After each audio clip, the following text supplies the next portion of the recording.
वरदान मिला तो महादेव के बगल में बैठी हुई जब पार्वती जी को उसने देखा, बोले ये बहुत अच्छी हैं, इतनी सुंदर, इतनी अच्छी, इतनी सुकोमला पत्नी, और पतिदेव देखो कैसे बागंबर लपेटे घूम रहे हैं।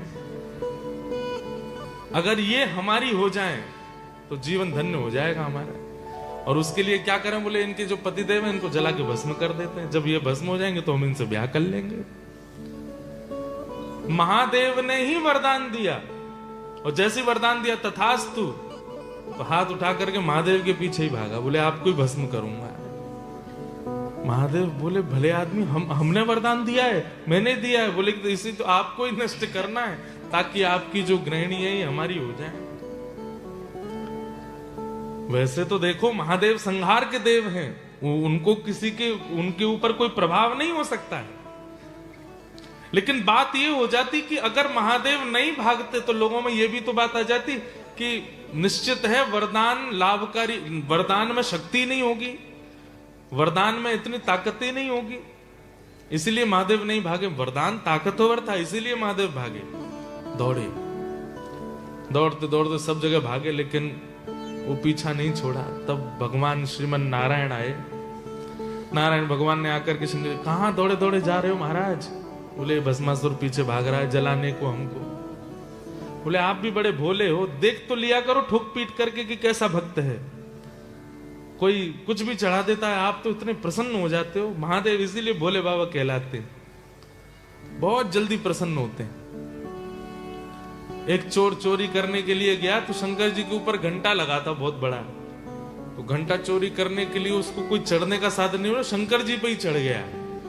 और जैसे ही घंटा उतारने लगा महादेव प्रसन्न हो गए, जय हो प्रसन्न कर दिया, प्रसन्न कर दिया, वरदान मांगो। उसने कहा मैं कुछ आपको प्रसन्न करने नहीं आया, मैं चोरी करने आया। नहीं नहीं, दुनिया दूध चढ़ाती है, दुनिया केला चढ़ाती है, धतूरा तुमने खुद को ही चढ़ा दिया मेरे ऊपर, मैं बहुत प्रसन्न हूं तुमसे। दुनिया के लोग वस्तु चढ़ाते हैं, तू कैसा मेरा भक्त खुद को ही चढ़ा दिया। इसलिए बड़े भोले बाबा हैं भोलेनाथ। अभी श्रावण का महीना भी चल रहा है, तो भस्मासुर के लिए फिर ठाकुर जी ने महादेव से कहा देख तो लिया कीजिए कि किसको वरदान देना है किसको नहीं देना है। अब आपने इसको दे दिया, आपके पीछे ही भाग रहा है। ठाकुर जी बोले अब आप रुको, हम देख के आते हैं इसको। एक ब्राह्मण का रूप बना करके गए, भस्मासुर के सामने जाके खड़े हो गए। ब्राह्मण को आते देख भस्मासुर बोला रास्ते से हट जाओ, मेरे को भागने दो, मैं जला के। बोले भाई मेरी बात सुन सुन सुन, कहां भाग रहे हो तुम? बोले मुझे जला के भस्म करने की शक्ति मिली है, इन्हीं को जला के भस्म करूंगा। ब्राह्मण जोर से हंसने लगा। बोले यही वरदान दिया कि जिसके सिर पे हाथ धरोगे वो जल के भस्म हो जाएगा? बोले हाँ। बोले मुझे भी दिया था 10 साल पहले, कुछ नहीं हुआ। खूब धर धर के देख लिए मैंने हाथ, कुछ भी नहीं हुआ। बोले ऐसे कैसे? वो भोले बाबा है। भोले बाबा है तो कहां रहते हैं देखा तुमने? शमशान में रहते हैं, अपना खुद का घर नहीं बना पाए, तुम्हारा घर बसाएंगे वो? थोड़ी बहुत बुराई करी तो बोले अब क्या करूं मैं? बोले कि देखो तुमको विश्वास है कि तुम्हारे हाथ में जलाने की शक्ति है? बोले कि हाँ मुझे तो है। तो बोले एक काम करो, हमारे भारत में एक डिटर्जेंट पाउडर आता है, उसका एक वो आता है स्लोगन जैसा, पहले इस्तेमाल करें फिर विश्वास करें। तो ठाकुर जी बोले पहले प्रयोग करके तो देख लो। बोले प्रयोग कैसे करो? बोले अपने सिर पे हाथ धर के देखो, अगर तुम जल जाओ तो भस्मासुर बोला मैं जल ही गया तो फिर क्या करूंगा मैं? बोले नहीं देखो, आग लगने से पहले चिंगारी तो निकलेगी, आग लगने से पहले गर्मी तो लगेगी, आग सीधे थोड़ी कि सीधे अग्नि प्रकट हो जाएगी, कुछ तो होगा उससे पूर्व। बोले हाँ। बोले जैसे ही कुछ होगा तो फिर तुम अपना हाथ हटा लेना, धीरे धीरे हाथ नीचे धर के देख लो, चलो रखो। भस्मासुर बोला देख लो। बोले रुको मैं पानी की बाल्टी लेके खड़ा हूं, जलोगे तो मैं डाल दूंगा। तुम करो। भस्मासुर खड़ा हो गया। बोले गर्मी लगी? बोले नहीं नहीं, नीचे करो। और नीचे किया। बोले अब लगा थोड़ा गर्म? बोले नहीं लगा। नीचे करो। इतना ऊपर के लिए। बोले अब लग रहा गर्म? बोले तुम धरे ही लो, मैं कह रहा हूं कुछ नहीं होगा। जैसे ही भस्मासुर ने अपने सिर पे हाथ धरा, जल के भस्म हो गया, राख बन गया। शंकर जी आए, बोले बहुत कृपा आपकी जो बचाए। बोले अब याद रखना, आज के बाद ऐसे भागे भागे आवे तो इतनी जल्दी कृपा करने की आवश्यकता नहीं है, ऐसे भोले बाबा। तो भस्मासुर कौन सी कैटेगरी का भक्त है? तामसी। तामसी भक्त को एक कैटेगराइज और कीजिए कि ये केवल अपनी जरूरतों के लिए ही ठाकुर जी को याद करता है। वैसे इसको नहीं पता कि कहां भगवान है, कहां ठाकुर जी हैं, कहां क्या चल रहा है। केवल जब इसको इच्छा होती है, जब इसका कोई काम अपूर्ण पड़ा होता है, तो ये सबको फोन कर करके पूछेगा, ब्रिस्बेन में कोई मंदिर है क्या? हनुमान जी कहीं बैठे हैं क्या? कहीं चोला वोला चढ़ता है क्या? ये सोमवार आ रहे हैं, दूध चढ़ाने की कहीं व्यवस्था है क्या? बोले आज तक तो तूने पूछा नहीं, अब क्या हुआ? अरे एक पंडित जी बोल रहे थे, लाइव वीडियो में यूट्यूब पर देखा, पता चली है कि उससे डॉलर वॉलर बढ़ेंगे थोड़े से। ये तामसी भक्त है। आप कभी शिव महापुराण का अगर पाठ करते हैं तो आपको ऐसा लगेगा कि महादेव सर्वोपरि हैं, इनसे सब नीचे। जब आप श्रीमद् भागवत श्रवण करेंगे, विष्णु पुराण आदि सब श्रवण करेंगे, रामायण श्रवण करेंगे, तो फिर वहां नारायण की प्रधानता है, विष्णु की प्रधानता है। वास्तविकता में तो यह है कि नारायण और शिव ये दोनों एक दूसरे के पूरक हैं। कहीं लोगों में संशय भेद ना हो जाए, इसलिए कभी कभी लीला में महादेव ऐसी लीला करते हैं कि नारायण प्रधान हो जाएं, और कभी कभी लीला में ऐसा होता है कि नारायण ऐसी लीला करते हैं कि महादेव प्रधान हो जाएं, ताकि हमारे चित्त में संशय ना आवे, हम दोनों को प्रधान माने। 10 प्रकार के नामापराध हैं, उन 10 नामापराध 32 प्रकार के सेवा अपराध हैं। उन सेवा अपराधों में एक सेवा अपराध है शिव और विष्णु में भेद मानना। इनमें भेद दृष्टि नहीं करनी है, इनको एकाकार रूप मानना। तो सबसे पहले भक्त कौन से हुए? तामसी। तामसी भक्त का लक्षण क्या है? सबसे पहला अभिमान, दूसरा हिंसा, और तीसरा दंभ। दंभ मतलब,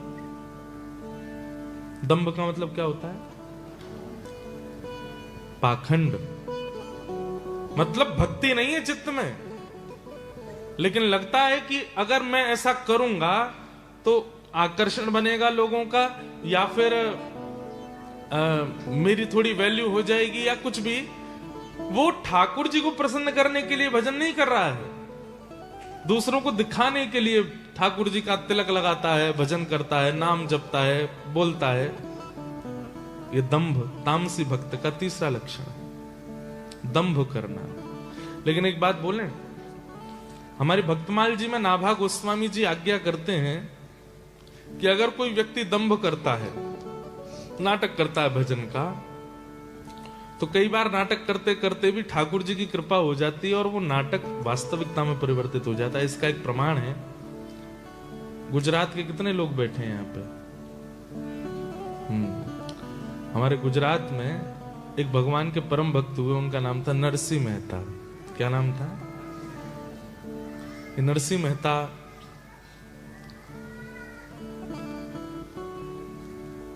बड़े अच्छे भक्त हुए। आज ही एक गुजरात के वैष्णव हैं, उन्होंने दीक्षा ग्रहण की और नरसिंह मेहता के सुंदर सुंदर पद गुजराती के हमको प्रदान किए। तो एक गुजरात में नाट्य कला होती थी, मंच पर कुछ लोग नाटक करते थे, लोगों को हंसाने के लिए, आनंद कराने के लिए। तो उसमें एक व्यक्ति था, वो नरसिंह मेहता जी का चरित्र रोल प्ले करता था। तो नरसिंह मेहता जी जैसा एक तारा, नरसिंह मेहता जी जैसी शिखा, नरसिंह मेहता जैसे कपड़े, नरसिंह मेहता जैसा तिलक, और पूर्ण रूपेण नरसिंह मेहता जी जैसा बनकर के वो मंच पर खूब रोता था, बिलकता था। नरसिंह मेहता जी जैसा ही उसका पूरा कैरेक्टर प्ले करता था, लेकिन ऑफ स्टेज खूब खाता भी, पीता भी, सब काम करता था। केवल स्टेज पर जब जाता था तो नरसिंह मेहता पूरे उसमें आ जाते थे। मतलब ऐसा कैरेक्टर रोल प्ले करता था कि बस ये लगता है नरसिंह मेहता ही है क्या। लोग बाग चरण तक छू लेते थे, लोग बाग चरणों से लिपट तक जाते थे। लेकिन वो दौड़ भाग करके अपने कमरे में आता, तुरंत फिर अपने जो उसका व्यसनी जीवन था वैसा हो जाता है। एक बार वो रात में नरसिंह मेहता जी का रोल प्ले कर रहा था, और उस दिन वो इतना भाव से नरसिंह मेहता जी का चरित्र कर रहा था, करते करते कोई रोने की एक्टिंग होनी थी, पर वो एक्टिंग ना होकर के वो सच में रो गया। हे प्राणनाथ, हे जीवनधन, हे द्वारिकाधीश। नरसिंह मेहता जी का एक चरित्र आता है कि मारी हुंडी सुकारो महाराज रे, सांवरा गिरधारी। हुंडी भरी ठाकुर जी ने। ऐसा होता था पहले कि जैसे अब ब्रिस्बेन से कोई मेलबर्न जा रहा है लेकिन पैसे साथ में लेके जा नहीं सकता, तो वो नगर के किसी सेठ के पास जाकर के कहता कि आप हमारी हुंडी लिख दो। तो हुंडी में क्या होता कि आप पैसे सेठ जी को दे दो, सेठ जी किसी पर लिख के दे देंगे, मेलबर्न में आप उनके पते पर बोल देंगे, वहां जाके पत्र दिखा देना, इतने पैसे तुमको वहां से मिल जाएंगे। तो नरसिंह मेहता जी के पास कुछ संत गए, बोले कि भैया हम द्वारिका जा रहे हैं, रास्ते में चोर लुटेरे हमको लूट लेंगे, आप हमारी हुंडी लिख दो। नरसिंह मेहता बोले मुझ पर खुद रही, मैं तुम्हारी कहां से लिखूं? बोले नहीं नहीं, हमको किसी ने कहा है कि आप लिख करके दे दो हमको। बहुत जिद पड़ गए जब संत, तो नरसिंह मेहता जी ने लिख दिया, और हुंडी लिख करके उन सब संतों को दे दी।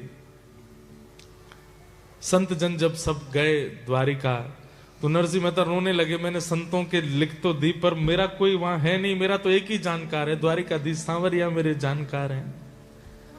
और वो संत जन सब गए, तो नरसिंह मेहता रो रहे थे, बोले कि पता नहीं इन संतों का क्या होगा, वहां कौन मिलेगा इनको। लेकिन इतने विश्वास से उन्होंने लिख करके दी कि जब संत जन गए तो ठाकुर जी सच में सेठ बन करके आए, और उन सब संतों के जो जो उनकी रकम थी वो पूरी की। ऐसे ठाकुर जी ने अनेक बार श्री नरसिंह मेहता जी के प्रेम भाव को स्वीकार करने के कई लक्षण बताए। तो वो नाट्य कला प्रस्तुत कर रहा था, आज वो सच में रो गया। 10-15 साल के अपने करियर में पहली बार रो गया ठाकुर जी को याद करते।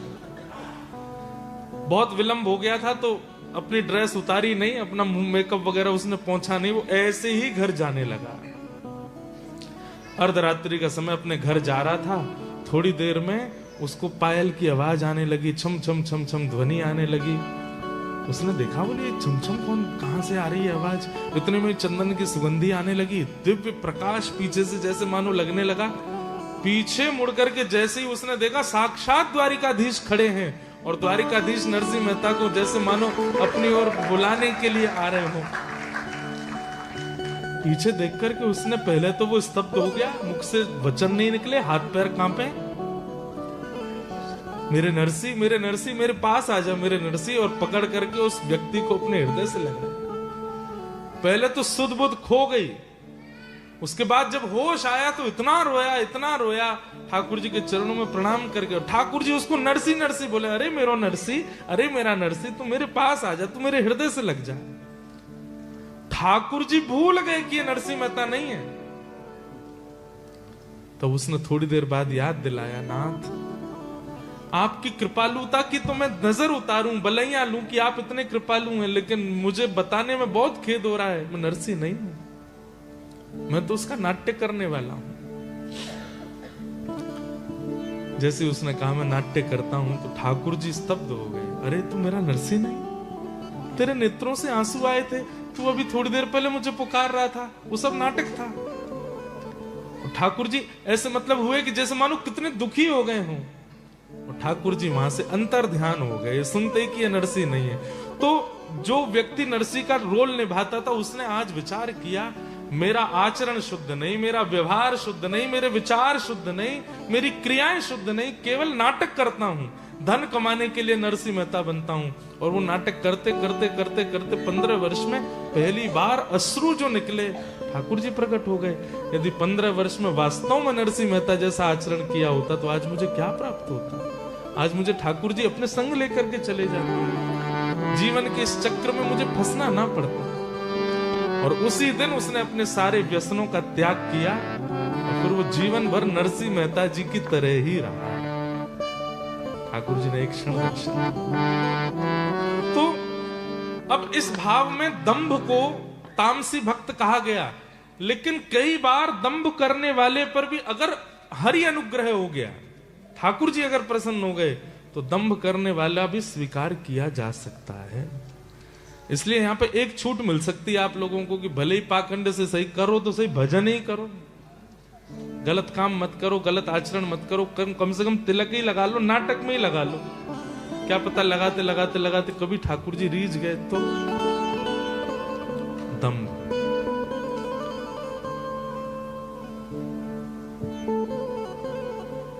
तो अभिमान, हिंसा, दंभ, और चौथा लक्षण बताया तामसी भक्त का मात्सर्य। क्या बताया? मात्सर्य का मतलब क्या होता है? ईर्ष्या। क्या होता है? हमारे पूज्य पिताजी महाराज अपनी कथा में कहते हैं 3 दुख के कारण। दुख के कितने कारण? 3। या ध्यान से सुनना। पहला कारण होता है काल, समय। कई बार समय दुख लेके आता है, हमने कुछ गलत किया नहीं, लेकिन समय ही ऐसा चल रहा होता है कि दुख आता है। और इसमें भी होता है कि समय का दुख ये भी कह देते हैं कि भाई पूर्व जन्म का प्रारब्ध हम भोगना, चलो ठीक है वो छोड़ो, अभी कोरोना काल आया था, वो भी तो समय का दुख है। एक साथ सब दुखी हुए थे, उस समय कोई प्रसन्न नहीं था। तो कभी कभी दुख का कारण क्या होता है? समय। दुख का दूसरा कारण होता है कर्म। जैसा करोगे वैसा भोगना पड़ेगा। आप नहीं बच सकते, नहीं बच सकते, नहीं बच सकते। अगर आपने कुछ किया है गलत, चाहे कितने आप उसके प्रायश्चित कर लो, भोगना तो पड़ेगा, उससे नहीं बच सकते।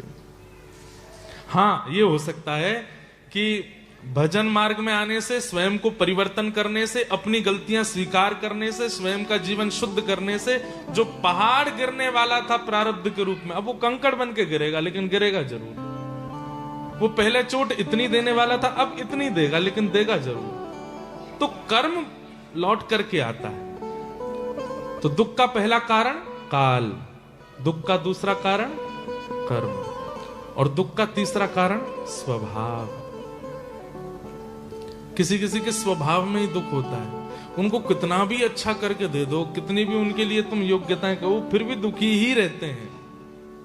भोजन कैसा बना? हाँ, रोटी बढ़िया बनी, चावल अच्छे बने, सब्जी अच्छी बनी, फिर क्यों मुंह बना हुआ है? पानी ठंडा नहीं है, ठंडा पानी पीने की आदत है मुझे इसी बात से दुखी है। 5 स्टार होटल में रुके, सुबह उठे दुखी बैठे, क्यों भाई क्या बात है?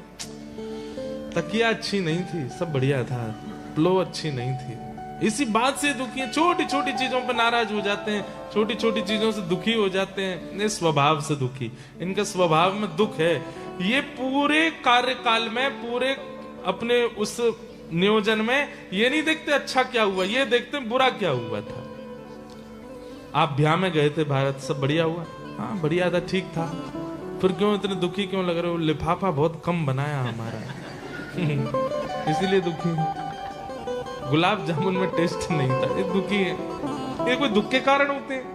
इतने भरे संसार में उनके दुख का कारण चींटी सा, और उसी से दुखी रहते हैं। तो तीसरा दुख का कारण क्या है? स्वभाव, काल, कर्म, स्वभाव। और चौथा दुख का कारण क्या है? दूसरे का सुख देखा नहीं जाता, बर्दाश्त नहीं हो रहा है। और ये चौथे वाले जो है ना, इनकी संख्या 80% है पूरे वर्ल्ड में। अपने दुख से दुखी नहीं है, ये दूसरे के सुख से दुखी है कि वो इतना प्रसन्न क्यों है, वो हंस क्यों रहा है। उसको दुखी कौन कर गया? बोले किसी की हंसी मार गई उसको। बोले हंस क्यों गया मेरे आगे, वो इतना प्रसन्न क्यों था। और दूसरे के सुख से दुखी होने वाला व्यक्ति कथा भी सुनता है, मंदिर भी जाता है, तिलक भी लगाता है, लेकिन दूसरे के सुख से दुखी रहता है, वो व्यक्ति भी तामसी भक्त माना जाएगा। तुम भजन करते हो, मंदिर जाते हो, पर दूसरे का सुख सहन नहीं होता आपसे, तामसी। और भगवान अंत में कहते हैं, मैया ये मुझे पसंद नहीं है, पर भक्त तो कहलाएंगे। जैसे स्कूल में क्लास में स्टूडेंट्स तो बहुत सारे होते हैं, सभी टीचर सबको ही पढ़ाता है, पर उसके प्रिय का नाम बोलो तो 5 का नाम बताएगा। बोले क्यों, वो बाकी प्रिय ठीक है, वो आ रहे हैं, बस उनके माता पिता फीस भर रहे हैं इसलिए वो आते हैं स्कूल, पढ़ने वढ़ने से उनका कोई प्रयोजन नहीं है। मेरे प्रिय तो ये 5 ही हैं। तो इनके लिए ठाकुर जी कहते हैं ये भक्त तो हैं पर मुझे ये प्रिय नहीं है। ये कौन से भक्त हुए? तामस। अब आओ दूसरे, ये दूसरे भक्त कौन से हैं? राजस। राजस भक्तों के लक्षण क्या है? कि विषयान विसंधाय यश ऐश्वर्यमेव वा अर्चाता वर्चयित्यो मां पृथग भावस राजस। सोमवार का व्रत रखना है इस बार हमको। किसमें? श्रावण में। क्यों? शंकर जी प्रसन्न नहीं, उनकी प्रसन्नता से हमको क्या होगा? अच्छा पति मिले इसलिए अच्छी पत्नी मिले इसलिए। एकादशी का व्रत क्यों कर रहे हो? बोले ठाकुर जी प्रसन्न हो। नहीं नहीं नहीं, उनकी प्रसन्नता से हमको क्या करना है, इसलिए नहीं, हमारा एक काम बने। किसी व्यक्ति ने पूछा मैं बहुत व्रत रखते हो यार, बोले कि ये वाला व्रत इनकी प्रसन्न, ये वाला व्रत इस काम के लिए, ये वाला व्रत इस काम के लिए, ये वाला व्रत इस काम के लिए। मतलब वो तप करते हैं पर तप में भगवत प्रसन्नता उनकी इच्छा नहीं होती है। एक बार एक हमारे भारत में एक जगह है, कभी आप लोग जाइएगा, बहुत सुंदर जगह है। नैनीताल से ऊपर 3 महादेव के स्थान हैं, जागेश्वर, बागेश्वर और मुक्तेश्वर। तो वहां पर एक अच्छा, जागेश्वर जो है वो पाताल में है, बागेश्वर जो है वो बीच में है, और मुक्तेश्वर जो है वो हाइट पर है। तीनों में दूरी भी बहुत है, तीनों के दर्शन बड़े सुंदर है। तो वहां एक स्थान है जागेश्वर। जागेश्वर में ऐसी मान्यता है कि रात को मंदिर जब बंद हो जाता है उसके बाद पति पत्नी हाथ में दिया लेके खड़े होते हैं बाहर, और पूरी रात अगर दिया बुझने ना दें, सुबह मंगला ठाकुर जी की, महादेव की जब होती है तब तक खड़े रहें, और फिर वो दिया पुजारी जी को दें या मंदिर के चौखट पे अगर पधरा दें, सुबह जब मंदिर खुले तो फिर उनको संतान की प्राप्ति होती है, उनको बालक हो जाते हैं। मैं वहां दर्शन करने के लिए गया, बहुत ठंड पड़ती है वहां पर,